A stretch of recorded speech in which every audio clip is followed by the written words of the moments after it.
So yes, this is the launch of issue 114, and for helping us with this issue and indeed this event, I should thank a few different people who've helped us with this issue and help us all the time.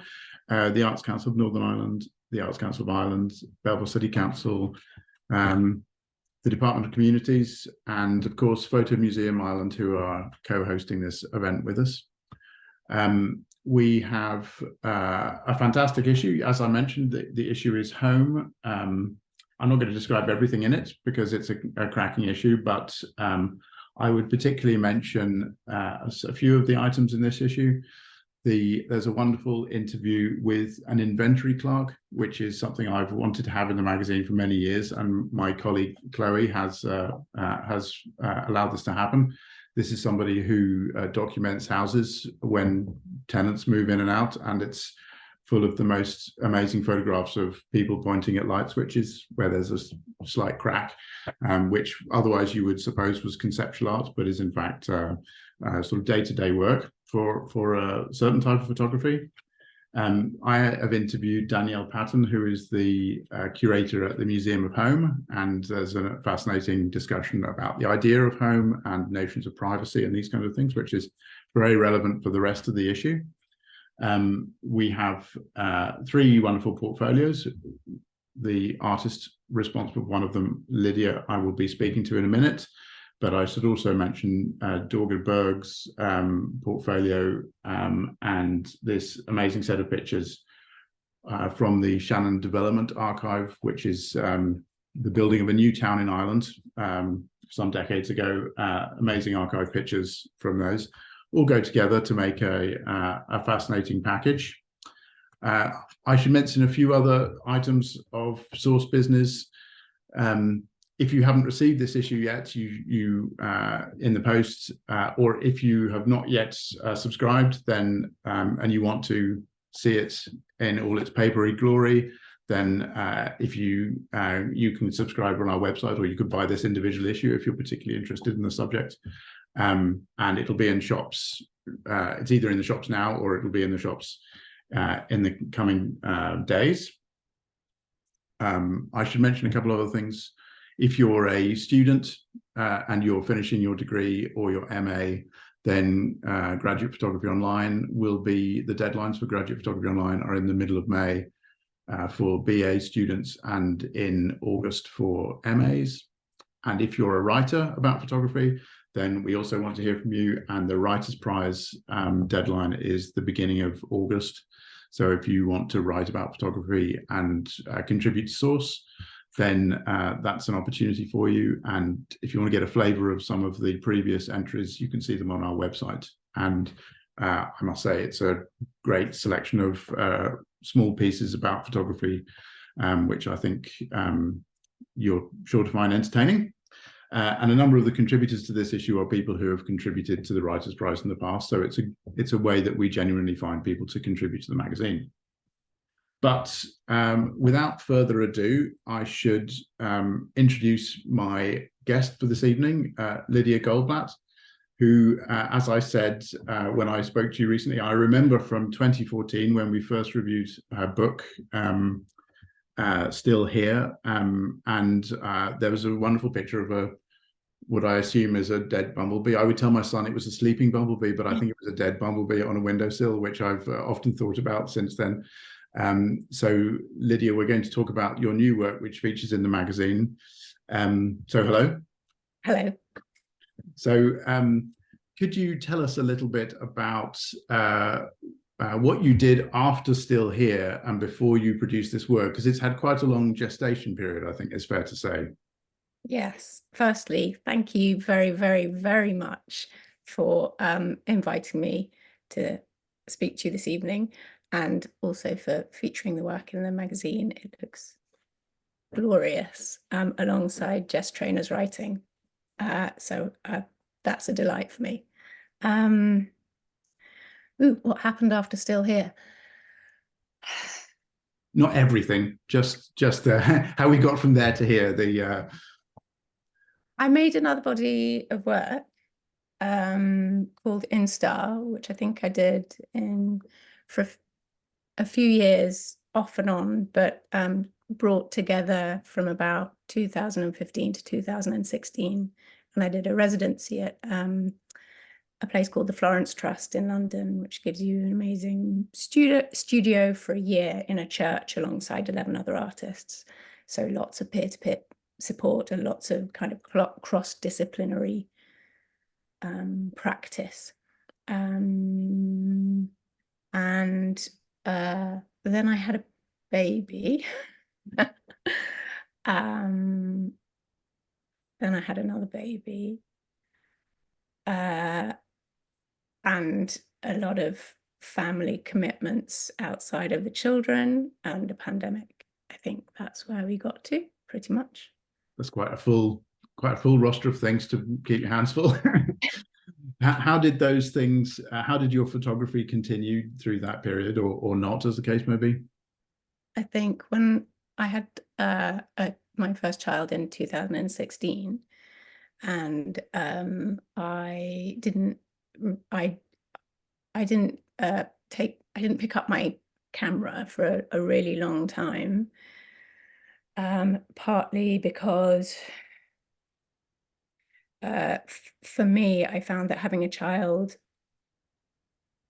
was at least for a period of time, the only output of creativity I could possibly imagine or handle. Like, to keep someone else alive was enough. That was a struggle in and of itself, and anything else outside of that just had to go. It had to go. So that was a choice, and also a necessity, and also I couldn't have handled it. And I didn't know what to do either. I didn't know how to make sense of it. So I didn't for quite a long time. Or I didn't try to. So what started you on this project that appears in the magazine? Is there a moment of inception for it? Yeah, I think I'd been making a few pictures, but not quite knowing how. And my mother had died, and I was trying to understand that kind of confluence of events and emotions, and losing a parent in the process of becoming a parent. And the day that we scattered my mother's ashes was one of those days where if you are going to pick up a camera, you have to do it then. And I took my camera with me, and it was just me, my baby, who was kind of attached to me at the time, my sister, my brother and sister-in-law, and we scattered her ashes, and I took some pictures. And that was, I think that might already have been in March 2020. And I knew it was a sort of beginning of something, but I didn't quite know what. And then within a very, very short period of time, matter of a couple of weeks, we were also in lockdown. So that process of grappling with feelings and ideas and thoughts about schism and multiplying and separation and dividing, I started to just let go and started to explore. And I also found that it was a bit of a lifeline for me to do that. Yeah. People take photographs in very different ways, and for some people it's like a sort of a skill, like playing table tennis or something, and if they don't do it for a while, then they might feel like they're out of the knack of it. And for some people it's more like handwriting or riding a bicycle or something, and they feel like they can just get back on the bicycle and do it again, but they just have to know where they're going. Do you think of yourself as being someone, can you just pick up a camera and start taking pictures again, or do you have to recover the knack of it? I think it depends on the context. And it also depends how much pressure I feel. So if I don't feel under any pressure because I tell myself that no one's going to see it, then I can pick up a camera much more freely. And also if I don't have to see it, then I can pick up a camera much more freely. So that's one of the reasons I like working on film. And with this, I think I got better at working out what I wanted to look at the more I went on. But there are some, key pictures in the series of work that came right from the beginning. And then I practiced and I went back to it and I looked again. But for a really long period of time, I didn't look at anything at all. And that was the most freeing thing, and enabled me to make all the mistakes that I might otherwise have criticized, and told myself that I should maybe pause on this idea. Yes. Do you mean literally that the film wasn't developed, or? Yeah. Right. Yeah. How long before you started developing the film? 3 months.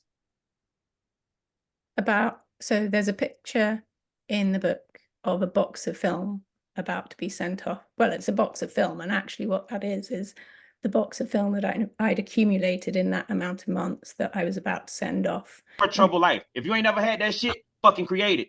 Now, she either naturally is gonna want to. Oh. Hello. Yep, sorry, we've had a bit of an interruption there. So yes, well, let's have a look at some pictures. Let's have a look. I can share my screen with you, and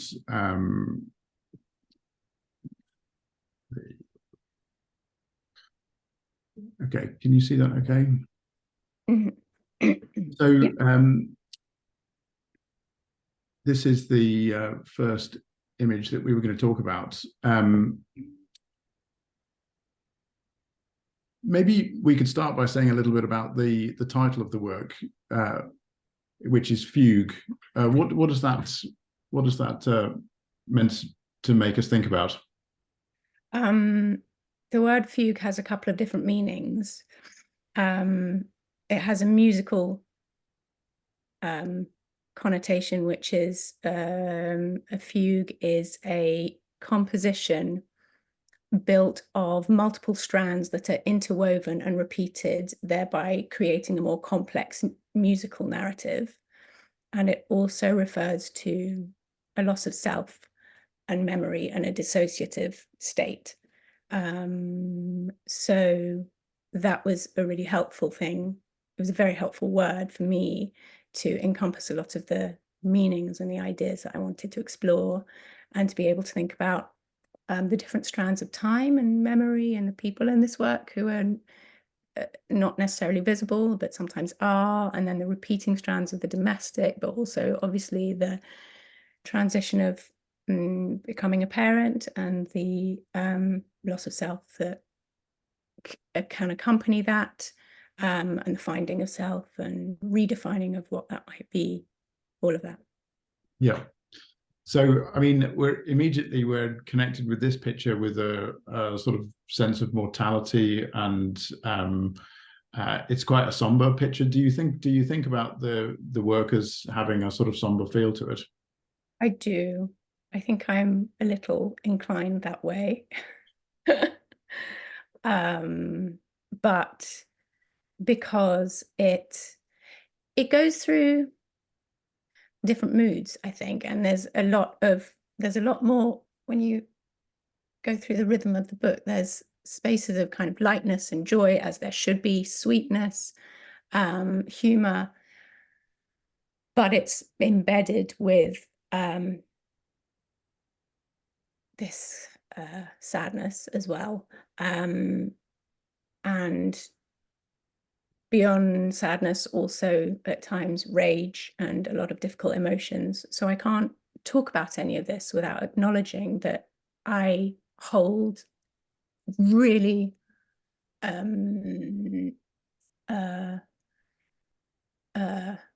challenging emotions in me that I'm not supposed to hold, but I do, and I know that other people do too. So yeah, there's a somberness. Your daughters are the sort of stars of the sequence, if I can say. Am I allowed to say that? I mean, they feature in lots of pictures. Since they're not here to hear me say that, I can probably say that.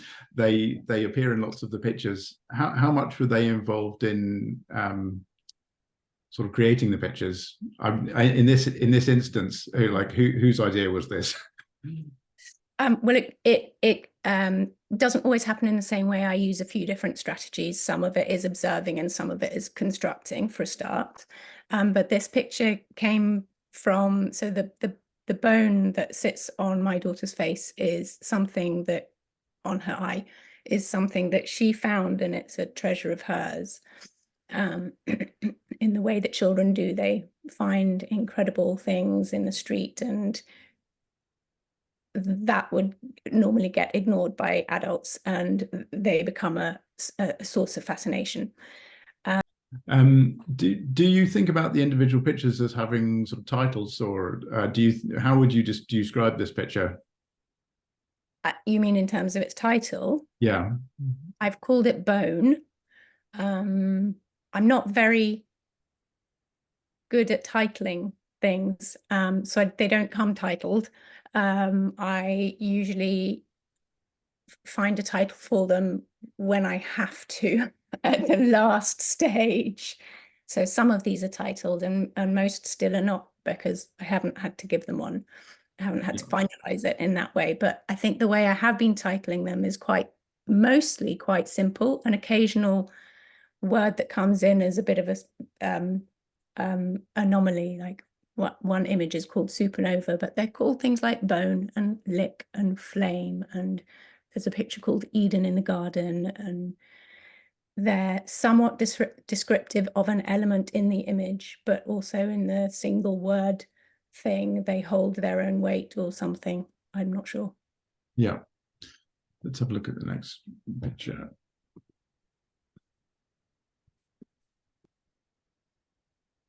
So when we were laying out these pictures, there's an obvious contrast between the pictures that have your daughters in them or members of your family, and things that are about sort of everyday life, or things that are obviously from within your immediate environment.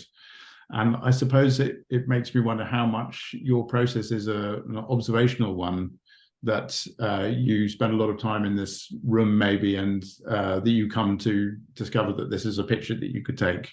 Yeah, I think so. And I think I've worked in that way before. You're in the same space repeatedly and you see the same light falling, but you see small changes made in terms of objects moving, or the way the light shifts, or a plant grows or dies, in our case. And those kind of coalesce sometimes into a picture, and I like exploring that. I like exploring the way those details and small things become something other than themselves when they are photographed, as well as being themselves. Yeah. It also has that quality of a sort of traditional still life, that it has a kind of narrative element, that you've got things like the cow polliner, and you've got the little, and the fruit bowl. It has a whole lot of ready-made meanings already there, ready to tell a story. Yes, it does. And it has, little details that I will know that no one else will, like there's a note from someone, and I know who that's from, and I know why that's important to me, and I, things like that, but that holds something for me that is a nice, I don't know, it doesn't need to hold anything for anyone else, but it's there. It's, a trace of relationships. Yes, I think there's something that comes actually through the whole work of a question, especially in relation to what we were talking about titling. It's how much you wanted to explain all of the pictures, and they obviously have a slightly hermetic meaning that's to do with your daily life. but they also have a thing that you get just from the mood of the pictures or from the context. How much did you want the pictures to be easy to understand, I suppose I'm asking?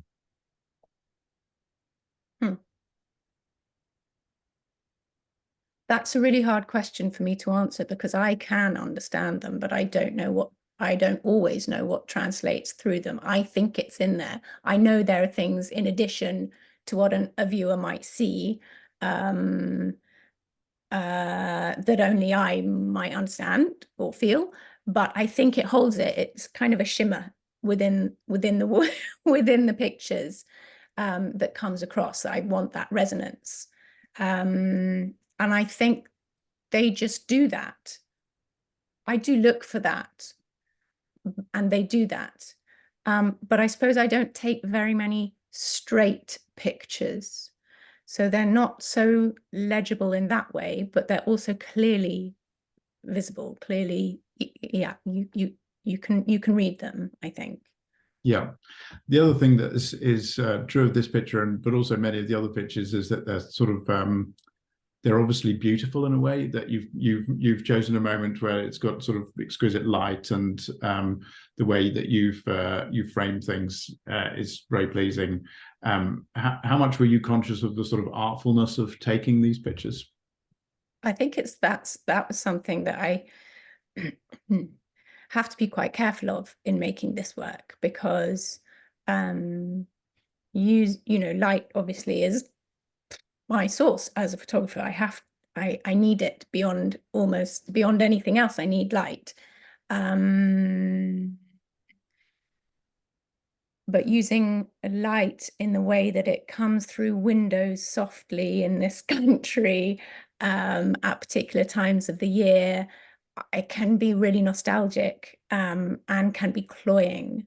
And I had to be very careful with the balance of that. However, I think there is a space for, I certainly think there is a space for beauty and tenderness in the work.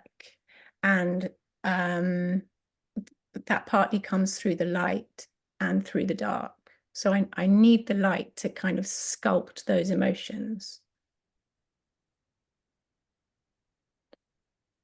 So this is a picture of you. First question I have to ask is, why is your back to the camera? Because I wanted to show the clasping. I wanted to show the two bodies entwined, and the clasping and the grip around me, and the more of it's more about her holding on to me and my not quite being able to contain her. So yes. What does the hand gesture mean? I have these ideas sometimes of pictures that I want to make, which exist in, some of them actually, not many, but some of them actually exist in my brain somewhat before they're made-ish. So I had this idea that I wanted to do this. But of course, if you live in a house with children, they have other ideas. So I was trying to make this picture, and I kind of set it up according to something that has played out many, many times before. And I asked my husband to set the camera up, and asked my husband to, press the shutter, and I told him what I wanted in and what I wanted out. But there are two children in the house, and the other one was over there and clamoring. So I said, just wait. And what I couldn't know, because I couldn't see, because my back was to the camera, was that my daughter, who I was holding, echoed my gesture. And that in the end is what made the picture for me. Yes, it does actually look like you set it up, that it's some signal that you're sending. Yes. But in a way you are. I am, and she echoes it, and then it just becomes that kind of circular thing again. When we were talking at the beginning, you said that when you first had children, all of your creativity had to be given over to them initially. And it's nice that this picture has a background of your children's paintings, Well, I assume they're your children's paintings. So, yes, they are. and so they have sort of become part of the environment and become part of the story that you're telling, and they're included in the story. Yeah, they are on many occasions, sometimes explicitly through, I've photographed chalk drawings or things that they've made, or things that we are in the process of making, and sometimes implicitly through, we'll be talking about something, or there's a picture of a paper bird, and that came from something. Actually, there's a picture in this picture, you'll see a butterfly, which was, we did some paper marbling and we made cutouts, and it was a craft activity. And I wanted to include their making and their play and their kind of creativity along with my making and play. So yeah, it comes in quite a lot, but not always explicitly. So at the beginning, you were explaining how the project started. Is this all happening in lockdown or during the period of COVID? It began just before, and then there was a very intense period of time where the only distance I could take on mothering was picking up a camera. So it gathered pace, and then I kept doing it. So I kept making the pictures, and as I kept making the pictures over 4 years, it shifted and changed, because they shifted and changed and I shifted and changed, and it became all the things that I wanted to be. It just became so much more that. And I was able to think about it. And actually, I was able to think about it consciously rather than just thinking about it through picking up a camera as well. One of the things you get from looking at all of the pictures in the series is the sense that it's sort of kind of an enclosed, it is a bit like a bubble. And we were described as bubbling at that time, I seem to remember at one point. Yeah. And all of you are sort of participants in this enterprise, in this this little enclosed theatre, I suppose you might say. Is that how you had a sense of it at the time, that you were all involved in the same project?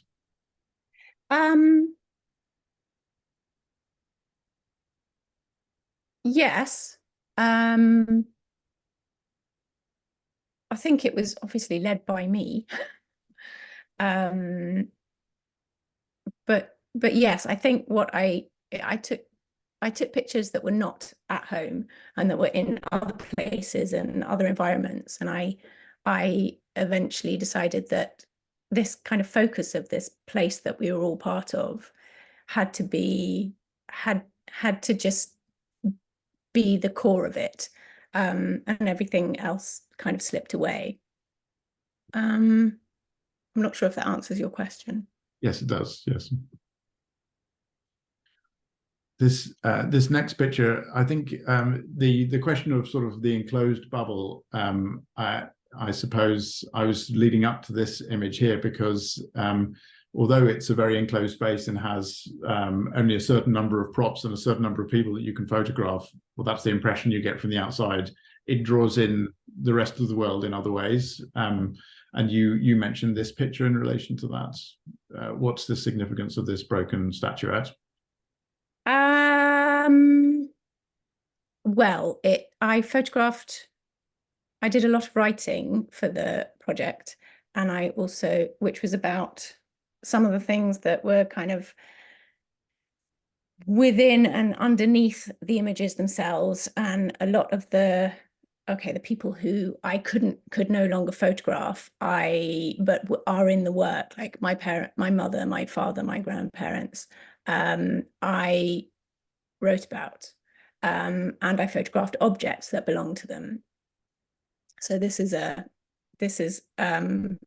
little statue that my grandmother, that was handed down to my mother, that then came to me, and then got knocked off the shelf in the course of parenting. So it became very symbolic.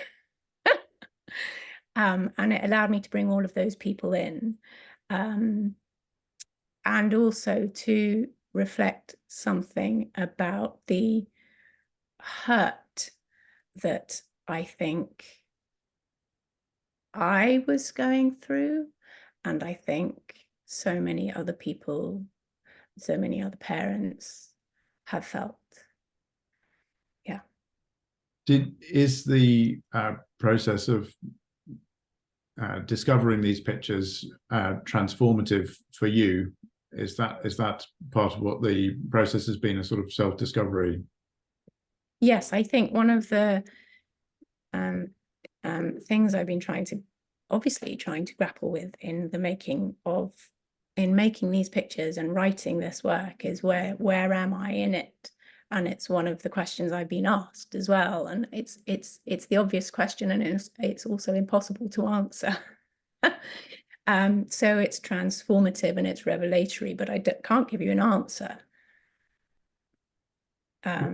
It's notable. I mean, I started by talking about your earlier work, but it's notable there is a sort of continuity with this work and the previous work. Are you sort of conscious of that? I mean, that's how it appears to me, having looked at your previous work. Yeah, I think so. The same people come through, and new people that didn't exist then. Yes. So yes, I think for sure it is. And I think, in a lot of the work that I make, I'm trying to visualize the things that I find difficult to process, or I find particularly fragile to articulate or live with, and that I don't think we deal that well with as a society in processing either. So that for me it's important to look at that. We talked about the idea of the bubble that was sort of prevalent at the COVID time, and I apologize for sort of imposing this interpretation, but I think of this as being a sort of a fantastic COVID period picture. And I only say that because we get loads of books sent to us, which quite a few of which are projects that are related to this period of time, because obviously so many people lived through it and experienced it in different ways.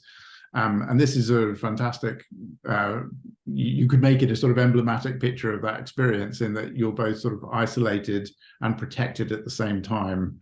Yeah. I wondered how, when you were editing the pictures, how you decided what to keep in and what to keep out, what to put out, and how the evolution of the project came through once you got a lot of pictures, how you decided what was going to make up the final work. That's a good question. I mentioned briefly that a lot of the pictures that I made that were not in the immediate vicinity of my home came out because I wanted to keep a hold of the sense of that intensity and intimacy, but also slight or more than slight claustrophobia at times. So I needed to keep that kind of hovering there. I did a lot of sequencing. So some of the images that are in the book, I made a sketchbook and put them in very quite quickly to try and do an initial sequence. And some of those pictures stayed in the same place and are in. And part of that was making pairings and triptychs. And so there's a set of triptychs that go at regular point, that feature at regular points through the book. That was something that I started quite early on in trying to sequence the work. But what I also didn't want to do, I didn't want to have it in any chronological order, because for me it was so much about these kind of repeating and looping and back and forths, and I wanted to have that. I didn't want to have a time that went from one end to the other, because that's not the way we feel when we think about things. That's not the way we remember. And a lot of it is about time and memory. So yeah, I edited through that. And plus I took pictures that were better than others the more that I went on. So some came out and some went back in. How many pictures would you have taken on this occasion? I don't know. There's probably 3 frames, something like 3 frames of this. But at the same time, on that roll of 12 pictures, there might be something else that was happening at the time. I'd have to go back and look at them. So sometimes there'll be 4 pictures in a roll that somehow end up in the edit, but there might be whole rolls where I discard it all because it's not good enough, or it doesn't do that thing of transforming that I'm looking for in a photograph. Yeah.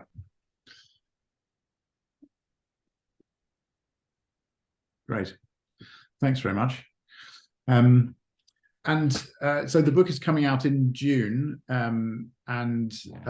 What's been the process of making a book? What's that been like? It's been fantastic. It's been very, very collaborative, which I've really enjoyed. I've been working with Stu Smith at Gost and the whole team, but I've been going to Stu and Anna's house I went repeatedly over a 6-month period, and we just kept laying pictures down and looking at them and making it very, very slow process of pulling the work apart and bringing it back together. I think when I started working with Stu, I'd started pulling apart the sketchbook that I had, but I was stuck a bit with figuring out how to put it back together, and I was thinking too much in an overarching narrative, despite not wanting to. And he's completely brilliant at helping me understand that I can break that down and just trust the pictures to hold the narrative in it and only work with the images. So we did that for a long time, for about 4 or 5 months, I think. Yeah, and then at the same time I was writing, and yeah. We can have a couple of minutes in which people can ask questions, and they can either ask questions by putting up their hand in Zoom or by writing them in the chat. But I have one last question for you while people are putting their thoughts together. I've asked other people about this from an editor's point of view, involved in the process of editing. Do you think of an edit as being like the discovery of something in an iceberg, that it's there for you to carve out, in the way people talk about a sculpture being within the stone? Or do you think it's something that you're sort of fashioning and it could just as well have been in a different shape? There are certain parts of it that have their form, that I think just have their form. And then with photographs, when you're working with, they're fragments. So they're a puzzle. They really are a puzzle, and that puzzle can be put together in different ways. There are cornerstones within that I think kind of stay the same, and give the structure. But yeah, it's a bit of a puzzle, and I think there are also images that are not in the book that I would still keep in the series. Yeah, so I think it's kind of a shifting ground.